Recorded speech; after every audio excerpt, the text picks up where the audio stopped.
The notification from my bank popped up on my phone as I was arranging flowers on my grandmother's grave. $2 million. Transferred. My hands trembled as I read the message, anger and disbelief washing over me in waves. Michael had actually done it. He'd taken my inheritance without even asking. My name is Emma Chin, and at 34, I never thought I'd be standing at my grandmother's grave realizing my husband of 8 years had betrayed me in the worst possible way. The flowers I held, white lilies, Grand's favorite, suddenly felt heavy in my hands. I had just lost the woman who raised me, who taught me everything I knew about business and self-respect, and now my husband had stolen the last gift she'd given me. The inheritance wasn't just money.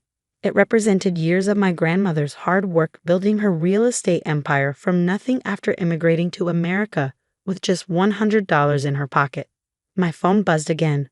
A text from Michael. Don't freak out when you see the transfer. I'm using it to fund RevTech Series A. This is our big break, babe. Your inheritance is finally going to mean something. I stared at his message, my vision blurring with tears of rage. Our big break? My inheritance finally meaning something. The money had meant everything. It was my grandmother's legacy, her way of ensuring I would always be independent, just like she had been. But Michael had never understood that. To him, money sitting in an account was money wasted. He'd been pushing his tech startup for years, burning through our savings while chasing his dreams of Silicon Valley glory. I'd supported him, believed in him, even when things got tight. But this, taking my inheritance without even asking, this was different. I placed the lilies carefully on Gran's grave, my hand lingering on the cool marble of her headstone. I'm sorry, Gran, I whispered. I know this isn't what you wanted for me. I could almost hear her voice, strong and clear despite her battle with cancer. Emma, my sweet girl, never let anyone take advantage of your kindness. You're stronger than you know. She had told me that just weeks before she passed, her hand gripping mine with surprising strength as she made me promise to be careful with the inheritance. The money isn't just for you, she had said. It's everything I built, everything I learned. Use it wisely. Don't let anyone take it from you. But I had failed her. I had trusted Michael, believed in our partnership, and now he had taken everything without a second thought. When I got home that evening, Michael was in his home office, surrounded by monitors displaying charts and spreadsheets. He barely looked up when I walked in, his fingers flying over the keyboard. Hey babe, he said, his tone distracted. Great news, I've already got meetings set up with 3 major investors. Once they see we got solid backing, they'll be fighting to get in on this round. We're going to be huge. I stood in the doorway, watching him. The man I had married, the kind, considerate partner who had supported me through grad school, seemed like a stranger now.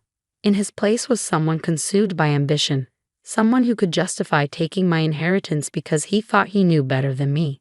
How could you do this? I asked, my voice steady despite the storm raging inside me. That money was for my grandmother. It was meant for me.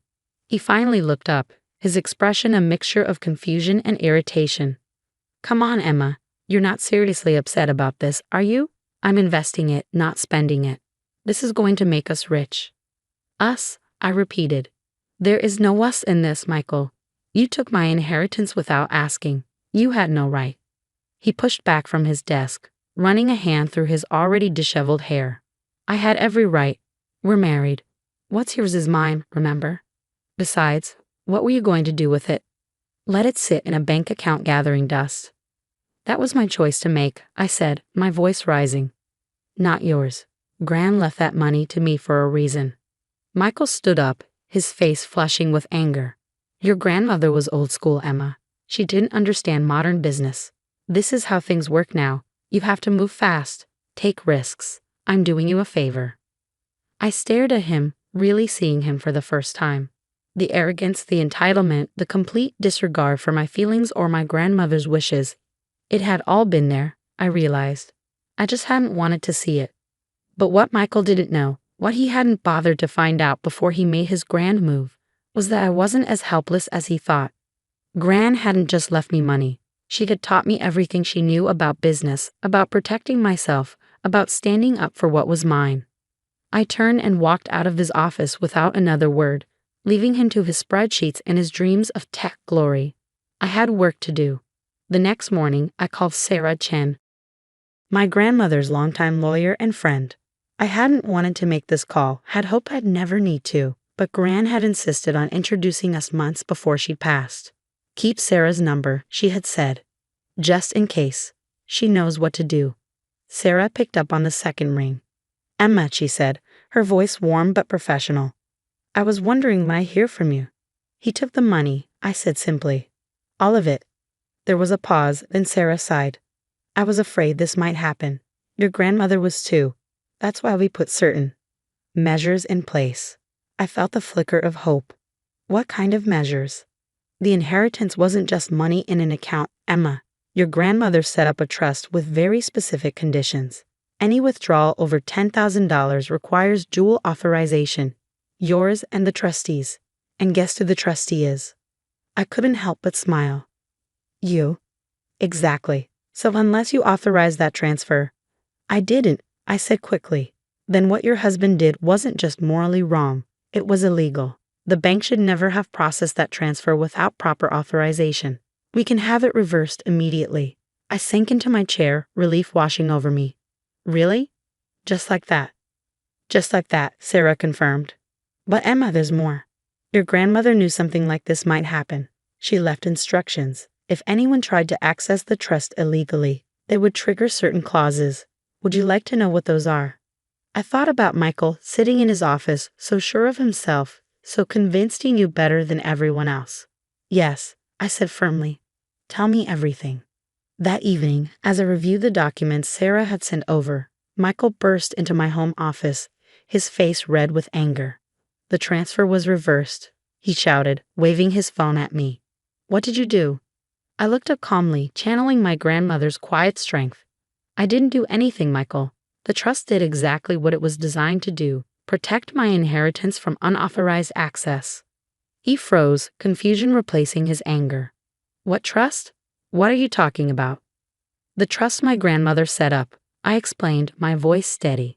Did you really think she'd just leave $2 million in a regular bank account? Gran was smarter than that. She built an empire from nothing. She knew how to protect what was hers. Michael's face paled as the implications sank in. But we're married. I had every right to. No, I cut him off. You didn't. And by attempting to access the trust without authorization, you've triggered some interesting clauses that Gran put in place. Clauses? His voice cracked slightly. What clauses? I stood up, gathering the papers Sarah had sent. Well, for starters, your attempted theft has been reported to the bank's fraud department. They're launching an investigation into RevTech's finances. Standard procedure when someone tries to misappropriate trust funds. Michael stumbled back, collapsing into a chair. You can't be serious. Emma, this will ruin everything. The investors, the series of funding. That's not all, I continued, ignoring his protests. Gran was very specific about what should happen if someone tried to steal from the trust. The clause triggers an immediate audit of all shared accounts and assets. Everything will be scrutinized, Michael. Everything. His face went from pale to ashen. I knew why. The creative accounting he'd been doing with our joint accounts, the money he'd borrowed from my personal savings for his startup, it would all come to light. You're bluffing, he said, but his voice trembled. You wouldn't do this to me. To us. I'm not doing anything, I replied. These are just the consequences of your actions. You chose to take what wasn't yours. Now you get to deal with what happens next. He stood up abruptly, running his hands through his hair. We can fix this, he said desperately. I'll call the bank, explain it was a misunderstanding. We can stop the investigation before it starts. I shook my head. It's too late for that. The process has already begun. This is insane, he exploded. I'm your husband. I was trying to help us build a future together. Your grandmother would have understood that. The mention of Gran made my blood boil, but I kept my voice calm. No, Michael. Gran understood exactly what kind of person you are. That's why she protected me from you.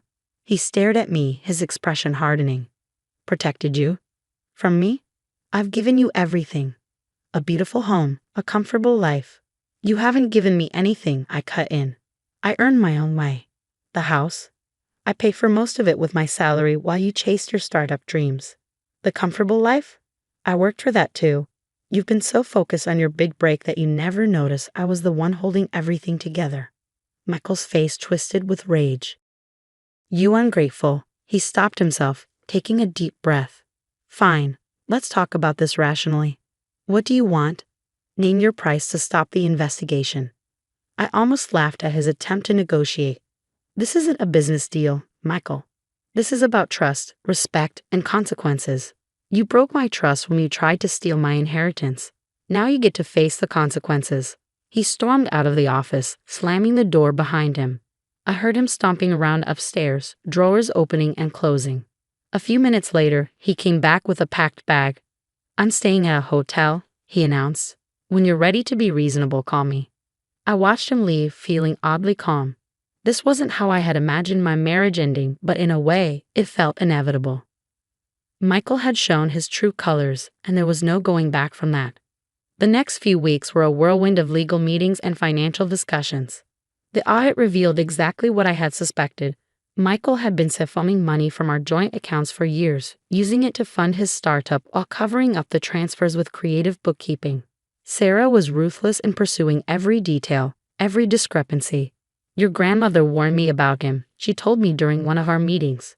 She said he reminded her of your grandfather, charming, ambitious, but with no moral compass when it came to money. I hadn't known much about my grandfather. He had left Gran when my mother was young, taking most of their savings with him. Gran had rebuilt everything from scratch, turning her small real estate investments into a thriving business. Why didn't she tell me? I asked Sarah. She tried, in her way, Sarah replied gently, but she knew you had to learn some lessons for yourself. That's why she set up the trust the way she did, to protect you when you needed it most. As the investigation continued, RevTech's investors started pulling out. Michael's dream of Silicon Valley success crumbled as the truth about his financial manipulations came to light. He tried everything. Begging, threatening, attempting to negotiate, but nothing could stop what was coming. One morning, about a month after the failed transfer, I received an email from Sarah. Attached was a preliminary report from the forensic accountants detailing every penny Michael had taken from our joint accounts. The total made me feel sick. Over $300,000 over the past 3 years. I forwarded the report to Michael with a simple message: we need to talk. He showed up at the house that evening, looking haggard and defeated. The confident, ambitious man I had married was gone, replaced by someone who finally realized he couldn't charm or manipulate his way out of this situation. I can explain, he started, but I held up my hand. No need, I said. The numbers speak for themselves. Here's what's going to happen. You're going to sign the divorce papers Sarah has prepared. You're going to repay every penny you took from our joint accounts. And you're going to do it without fighting, unless you want the FBI involved in investigating your creative accounting practices. He slumped in his chair, all pretense of control gone. You're really doing this? Throwing away 8 years of marriage over money? No, I replied firmly. I'm ending our marriage because you proved you can't be trusted. The money is just evidence of that. I did it for us, he tried one last time. Everything I did was to build something better for our future. I shook my head, feeling a mix of pity and disgust. No, Michael. You did it for yourself. You always have. I just wish I had seen it sooner. He signed the papers without another word. As he stood to leave, he paused at the door. I'm sorry, he said quietly. I really thought I could make it work. I know, I replied. That's what makes it so sad. After he left, I sat in my grandmother's old armchair, one of the few pieces of furniture I had insisted on keeping when we bought the house. I could almost hear her voice, wise and gentle. Sometimes the hardest lessons teach us the most important things. She had been right, as usual. I had learned so much from this experience, about trust, about strength, about standing up for myself. The inheritance wasn't just money, it was a final gift from a woman who had faced her own battles and emerged stronger. 6 months later, I sat in Sarah's office, reviewing the final settlement. Michael had repaid most of what he had taken, selling his precious startup to cover the debt. RevTech, his dream of tech glory, was gone, along with most of his reputation in the industry. Your grandmother would be proud, Sarah said, closing the file.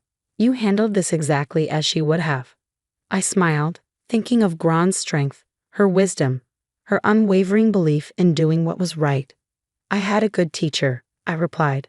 That evening, I visited Gran's grave again, bringing fresh lilies. The sun was setting, casting long shadows across the cemetery, but I felt lighter than I had in months. You were right, Gran, I said softly, arranging the flowers. About everything. The trust, Michael, the importance of protecting what's yours. I finally understand all the lessons you tried to teach me. A warm breeze rustled the flowers, and I could almost hear her laugh, strong and clear. Of course I was right, my dear. Now, what are you going to do with everything you've learned? I smiled, touching the cool marble of her headstone one last time before standing. I had plans. Big ones. The inheritance wasn't just going to sit in a trust-gathering dust. I was going to use it the way Gran had intended, to build something of my own, something lasting. Michael had been wrong about one thing. The money didn't need to be put to good use by him. It already had a purpose, empowering me to create my own legacy, just like my grandmother had done. As I walked back to my car, I felt a sense of peace settle over me. The past year had been challenging, but I had emerged stronger, wiser, and more determined than ever. Gran's legacy lived on, not just in the trust she had left me, but in the lessons she had taught me about strength, independence, and standing up for what was right. This wasn't the end of my story, it was just the beginning. And this time, I was writing it on my own terms.